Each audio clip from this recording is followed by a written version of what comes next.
ಸ್ನೇಹಿತರೆ ನಮಸ್ಕಾರ. ನಾನು ನಿಮ್ಮ ಜಿ.ಎನ್. ಶ್ರೀನಿವಾಸ್ ಗೌಡ, ಕರವೇ ಸಿಂಹ ಸೈನ್ಯ ಸಂಘಟನೆಯ ಸಂಸ್ಥಾಪಕ ರಾಜ್ಯಾಧ್ಯಕ್ಷ. ಸ್ನೇಹಿತರೆ, ಕರವೇ ಸಿಂಹ ಸೈನ್ಯದ ನಡಿಗೆ ಸ್ವಚ್ಛತೆಯ ಕಡೆಗೆ ಅಭಿಯಾನ 32ನೇ ದಿನ ಅಭಿಯಾನ ನಡೀತಾ ಇದೆ. ಸ್ನೇಹಿತರೆ, ನಾವಿವತ್ತು ಹೊರಮಾವಲ್ಲಿ ಇದೀವಿ. ಅಗರ ಕಡೆಯಿಂದ ಹೊರಮಾವಿಗೆ ಹೋಗುವಂತ, ಗ್ರಾಮದೊಳಗಡೆ ಹೋಗುವಂತ ಒಂದು ರಸ್ತೆ. ಸ್ನೇಹಿತರೆ, ಇಲ್ಲಿ ನೋಡ್ಬೋದು, ಪಕ್ಕದಲ್ಲಿ ಇಲ್ಲಿ ಒಂದು ಅದ್ಭುತವಾದಂತ ಒಂದು ತರಕಾರಿ ಅಂಗಡಿ ಇದೆ. ಅದ್ರ ಪಕ್ಕದಲ್ಲಿನೇ ನೋಡಿ ಒಂದು ಖಾಲಿ ನಿವೇಶನ ಇದೆ. ಈ ನಿವೇಶನದಲ್ಲಿ ನೋಡ್ಬೋದು, ಇದು ತಿಪ್ಪೆ ತಿಪ್ಪೆ ಆಗ್ಬಿಟ್ಟಿದೆ. ದೊಡ್ಡ ಮೋರಿ, ಕೆಂಗೇರಿ ದೊಡ್ಡ ಮೋರಿಗಿಂತ ಅಧ್ವಾನ ಆಗ್ಬಿಟ್ಟಿದೆ. ಹಾಗೆ ಬನ್ನಿ, ಇಡೀ ಇಲ್ಲಿ ಹೆಂಗಿದೆ ವ್ಯವಸ್ಥೆ ಅನ್ನೋದನ್ನ ತೋರಿಸ್ತೇನೆ. ರಸ್ತೆ ಈ ಕಡೆ ಇಡೀ ಸೈಟ್ ಎಲ್ಲಾನು ಕಸನೆ. ಈ ಕಡೆ ನೋಡ್ಬೋದು, ಅಲ್ಲಿಂದ ಪ್ರಾರಂಭ ಆದ್ರೆ ಇದು ನೋಡಿ ಎಷ್ಟು ಕಸ ತುಂಬಿ ತುಳುಕ್ತಾ ಇದೆ ಅನ್ನೋದು. ಅಧಿಕಾರಿಗಳೇನು ಜೀವಂತವಾಗಿದಾರ ಅನ್ನೋದು ಗೊತ್ತಾಗ್ತಾ ಇಲ್ಲ. ಈ ಮೋರಿಗಳಾದ್ರೆ ನೋಡಿ, ಈ ಮೋರಿಗಳು ತುಂಬಿ ಮೋರಿಯಲ್ಲಿ ನೀರು ಹೋಗಕ್ ಆಗ್ತಾ ಇಲ್ಲ. ಈ ಮೋರಿಗಳೆಲ್ಲ ಸೈಟ್ ಒಳಗಡೆ ಹೋಗ್ತಾ ಇದೆ. ಅದು ನೋಡಿಸಿ ತೋರಿಸಿ. ಈ ಕಸ ಎಲ್ಲ ಮೋರಿಗೆ ಬಿದ್ದು ನೋಡಿ, ಇಲ್ಲಿ ಈ ಕಸ ನೋಡಿ, ಕಸ ಈ ಮೋರಿಗೆ ಬಿದ್ದಿದೆ. ಮೋರಿ ಮುಚ್ಚೋಗಿದೆ.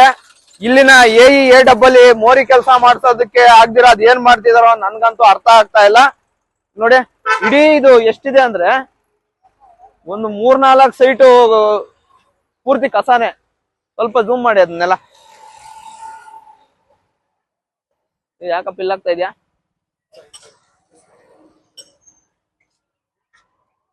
ನೋಡಿ, ತೋರಿಸಿ ಅದೆಲ್ಲ.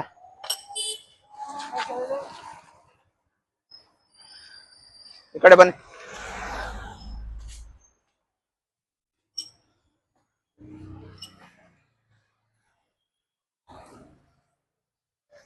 ನೋಡಿ ಸ್ನೇಹಿತರೆ, ಇದೆಲ್ಲ ನೋಡಿ, ಇದು ಇಡೀ ಈ ಊರು ಒಳಗಡೆ, ಇದು ಊರು ಮಧ್ಯಭಾಗದಲ್ಲಿರುವಂತ ಒಂದು, ತೋರಿಸಿ ಕಡೆ, ಈ ಕಡೆ ತೋರಿಸಿ.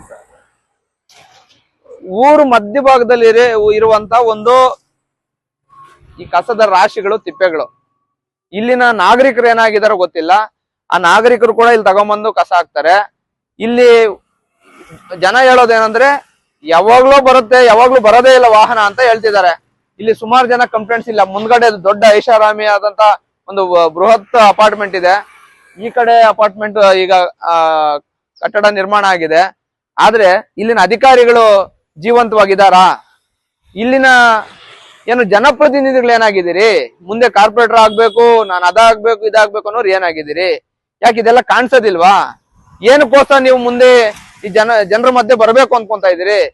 ಇಲ್ಲಿ ನಾನು ಒಂದೇ ಒಂದು ಮಾತು ಹೇಳೋದು, ಶ್ರೀನಿಧಿ ಅವರೇ, ದಯವಿಟ್ಟು ನಿಮ್ಗೆ ನಮಸ್ಕಾರ ಆಗ್ತೀನಿ. ನೀವು ಕೆಲ್ಸಕ್ಕೆ ರಿಸೈನ್ ಮಾಡಿ ಹೋಗ್ಬಿಡಿ.